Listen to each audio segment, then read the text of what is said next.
ನಮಸ್ಕಾರ. ನಾನು ಶ್ರೀದೇವಿ ಲದ್ದಿಮಠ್, ಸರ್ಕಾರಿ ಪ್ರೌಢಶಾಲೆ ಧಾರವಾಡ ಆರ್ ಎನ್ ಶೆಟ್ಟಿ ಕ್ರೀಡಾಂಗಣ ಆವರಣ ಇಲ್ಲಿ ಮುಖ್ಯ ಶಿಕ್ಷಕಿಯಾಗಿ ಕಾರ್ಯನಿರ್ವಹಿಸ್ತಾ ಇದ್ದೀನಿ. ನಮ್ಮ ಇಲಾಖೆಯ ಶಾಲಾ ಶಿಕ್ಷಣ ಇಲಾಖೆಯ ಮಹತ್ವಾಕಾಂಕ್ಷಿಯಾದಂತಹ ಒಂದು ಕಾರ್ಯಕ್ರಮ ನನ್ನ ಶಾಲೆ ನನ್ನ ಜವಾಬ್ದಾರಿ. ಅದ್ಭುತವಾದಂತಹ ಕಾರ್ಯಕ್ರಮ. ಇನ್ನು ನಾವು ಶಾಲೆಯನ್ನು ಒಂದು ಪುಟ್ಟ ಸಮಾಜ ಅಂತ ಹೇಳ್ತೀವಿ. ಈ ಪುಟ್ಟ ಸಮಾಜದಲ್ಲಿ ಕಲಿತು ನಾವು ಸಮಾಜಕ್ಕೆ ಹೊರಗೆ ಹೋದಾಗ ನಾವು ಶಾಲೆಯನ್ನು ಮರೆತು ಬಿಡ್ತೀವಿ. ಹಾಗಾಗಿ ನಮ್ಮ ಜವಾಬ್ದಾರಿಯನ್ನು ನಾವು ನೆನಪಿಸ್ಕೊಳ್ಬೇಕಾಗ್ತದೆ. ಶಾಲೆಯಿಂದ ನಾವೆಲ್ಲವನ್ನೂ ಪಡೆದುಕೊಂಡಿರ್ತೀವಿ. ಅಂತಹ ಶಾಲೆಗಳ ಸಬಲೀಕರಣಗೊಳಿಸೋದಕ್ಕೆ ಸರ್ಕಾರ ಎಲ್ಲ ಸೌಕರ್ಯಗಳನ್ನು ಕೊಡ್ತದೆ. ಅದರೊಟ್ಟಿಗೆ ನಾವು ಸಮಾಜದಲ್ಲಿ ಕಲಿತು ಹೋದಂಥವರು ಕೂಡ ಶಾಲೆಗಳಿಗೆ ಕೊಡುಗೆಯನ್ನು ನೀಡಿದ್ದೇ ಆದಲ್ಲಿ ನಾವು ಸರ್ಕಾರಿ ಶಾಲೆಗಳನ್ನು ಇನ್ನೂ ಉತ್ತಮ ರೀತಿಯಲ್ಲಿ ಅಭಿವೃದ್ಧಿಪಡಿಸೋದಕ್ಕೆ ಸಾಧ್ಯ ಆಗ್ತದೆ.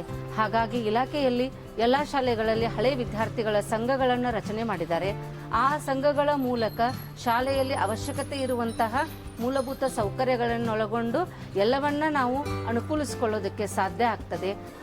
ನಮ್ಮ ಶಾಲೆಗೆ ಸುಮಾರು 4 ಲಕ್ಷ ಅಂದಾಜಿನಲ್ಲಿ ಈ ಒಂದು ವೇದಿಕೆಯನ್ನು ನಿರ್ಮಾಣ ಮಾಡಿಕೊಟ್ಟಿದ್ದಾರೆ. ಅದರೊಟ್ಟಿಗೆ ವಿದ್ಯಾರ್ಥಿಗಳಿಗೆ ಶುದ್ಧ ಕುಡಿಯುವ ನೀರಿನ ಘಟಕವನ್ನು ನಿರ್ಮಿಸಿಕೊಟ್ಟಿದ್ದಾರೆ.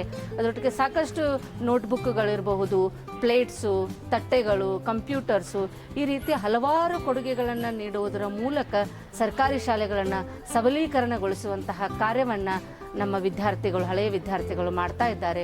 ಅದರೊಟ್ಟಿಗೆ ಕಾರ್ಯನಿರ್ವಹಿಸುವಂತಹ ಶಿಕ್ಷಕರು ಕೂಡ ಶಾಲೆಗಳಿಗೆ ವಿವಿಧ ಕೊಡುಗೆಗಳನ್ನು ನೀಡುವುದರ ಮೂಲಕ ತಮ್ಮ ಜವಾಬ್ದಾರಿಯನ್ನು